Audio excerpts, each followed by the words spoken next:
Let's talk about the sun, okay? Apparently, it is 150 million kilometers away. They say it takes 1 million years for the heat to reach us. Hello again. This treasure chest of stupid is like a TARDIS, bigger on the inside. Just look what I found on TikTok. This guy calls himself Mariod1983. Is that even a real name? Perhaps it's Mario D from 1983? Or is it Mariod because that rhymes on idiot? Hey, I am a poet, and I didn't even know it. This guy has a special theory about our sun. Apparently it cannot be real. According to him, it cannot possibly warm the earth.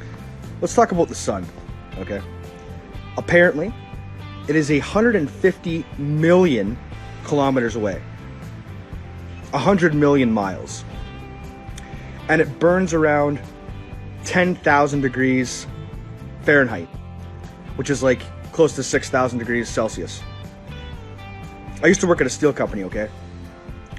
To make metal, the furnaces burn around 2,000 degrees. And you can feel that heat from about, I don't know, 25 feet away. So you're telling me that something that only burns at 10,000 degrees can be felt at 150 million kilometers. So, you worked in a foundry? Well, the cup with molten steel is tiny. I think I am not far off when I say the sun is an octillion times larger than your foundry cup. An octillion is a very large number, did you know that?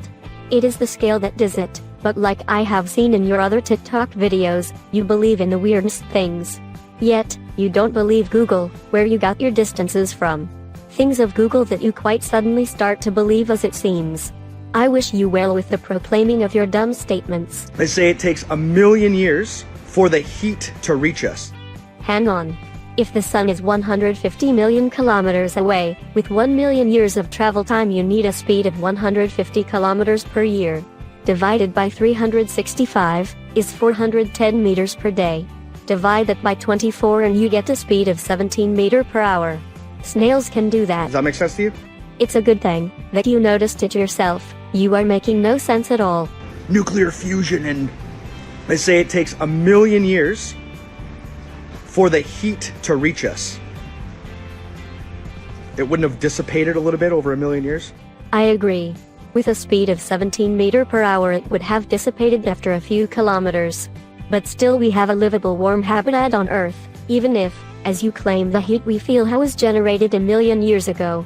I think you have a perfectly good explanation for that, right? We'd be frozen. This place would be a ball of ice, if that was the case. It makes no sense. I just made a post about how the sun makes no sense. This is one of the comments. So matter deflects and space is lacking matter. There's not much that would diffuse the heat before it reached us. Nothing would diffuse the heat from 150 million kilometers. Have you seen what happens when someone floats into space? They freeze instantaneously, frozen. How can you know that? In real life something like this has never happened yet. Perhaps you have seen it in science fiction? In a movie? Truth is, it is not yet fully known what really happens in the first minute when someone is exposed to the vacuum of space, but instantly freezing. I don't think so. When the astronauts on the International Space Station have to go outside to work, they are well protected in their spacesuits. And guess what? These spacesuits are what you can call air-conditioned. They sometimes need to cool, and sometimes need to warm the astronauts. Space is an ice ball. You start reminding me of another guy with a beard, who talk the same kind of nonsense as you do right now. His name is Nathan. Are you sure you two aren't related? Where's the heat? How did the heat get to us if space is an ice ball? I don't know either. If you're with me right now, we're talking about the sun and how none of the facts make any sense. Here's another comment. You've never seen anyone freeze in space outside of movies. Get real. Okay. But if you Google the information, it says space is minus 455 degrees Fahrenheit. What is it every time, with this totally nonsensical Fahrenheit scale?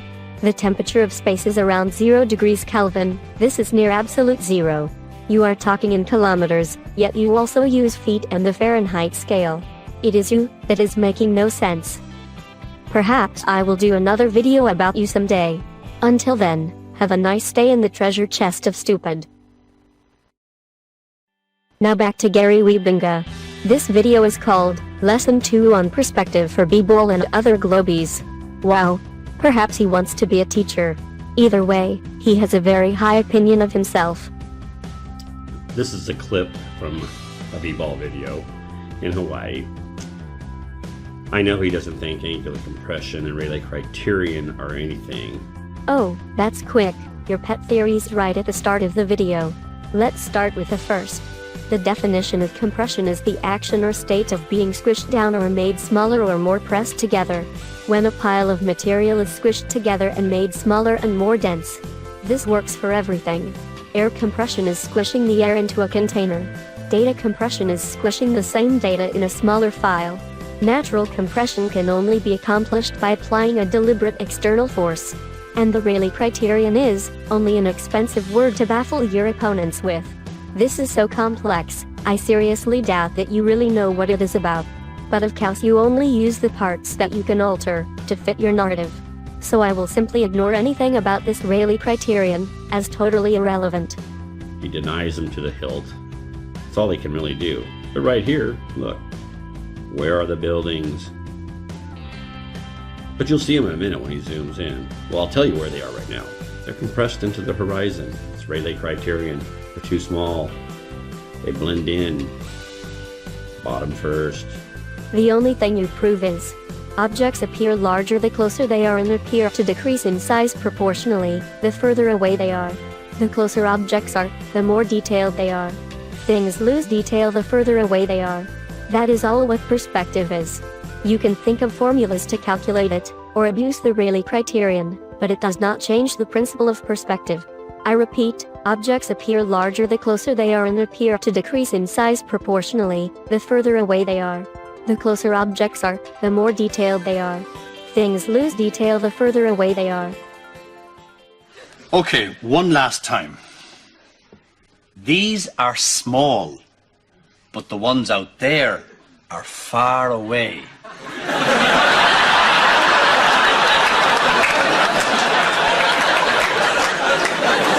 Small, far away. But they are within the angle to some degree, because when he zooms in here in a minute, you will see the buildings pop up from that center frame, which is what we'd expect on a flat Earth. No. And again I say, the closer objects brought into focus, the more detailed they become. Things lose detail the further away when zoomed out. Garry, human eyes cannot zoom in or out. You are looking through a bleeping digital camera, and what you see proves all the things I have just told you. Just watch at center frame what happens when he zooms in.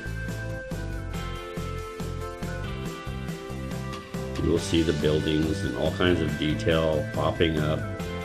More and more, you'll see as he zooms in, you'll see more information at the bottom.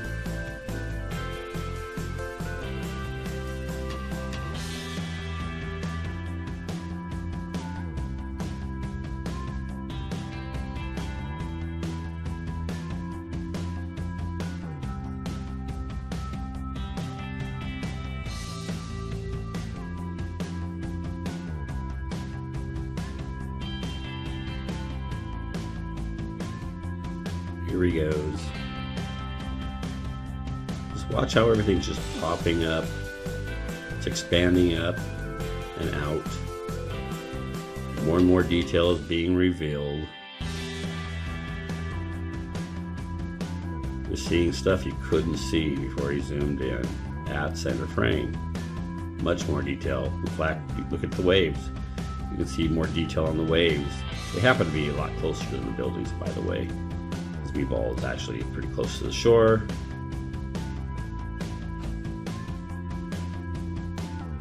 So all these things, like these trees that you see right there, all that stuff will become unresolvable here in a minute when he backs off the zoom. He's going to show some of the buildings and stuff. He's going to pan around for a little bit.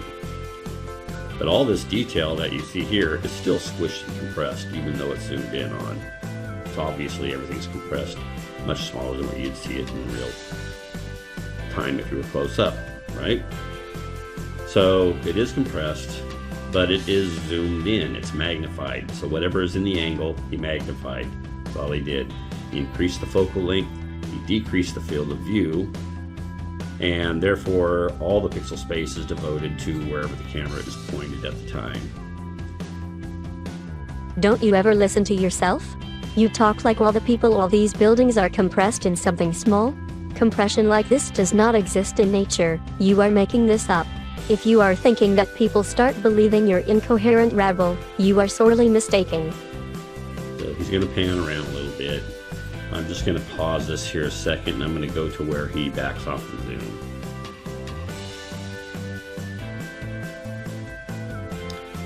Okay, he's kind of panning around back again. He's going to back off the zoom here shortly. And you're going to watch the information at the bottom becoming unresolvable much quicker than the top. I know exactly where you are going.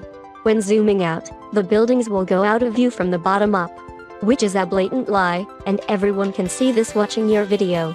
This is the most pathetic way of trying to disprove that ships at the horizon disappear out of sight, bottom first, because they get behind the curve further away. I am doing things the flat earther way, to observe with your own eyes, right? But that apparently does not apply for you, Gary. I don't need expensive words to show you are totally and utterly wrong. Have you ever sat at the end of the pier of a harbor for a few hours, watching ships come and go? If you had, you would not say stupid things like this. Come to think of it, have you ever seen the ocean, period? I can tell you, stationary objects like the skyline will never get out of sight bottom first, because they bleeping stay in the same place. Only when the object is physically moving away from you, or when you physically move away from the object, it will get out of sight bottom first. A zoom lens is not the same. But what am I saying? Talking to a brick makes more sense than trying to talk sense into you. The brick will not disagree and stay quiet. Hi, I am Ivy and this here is my own channel. Ned and I put a lot of work in our videos, and would really like to see our channel become bigger. So please, hit that like and subscribe buttons and ring that notification bell. We are not monetized, so get nothing from YouTube, but if you want to help us, please consider to help us at www.patreon.com/DutchHERETIC. We want to do more, with better animations and shit. Your help will be very much appreciated.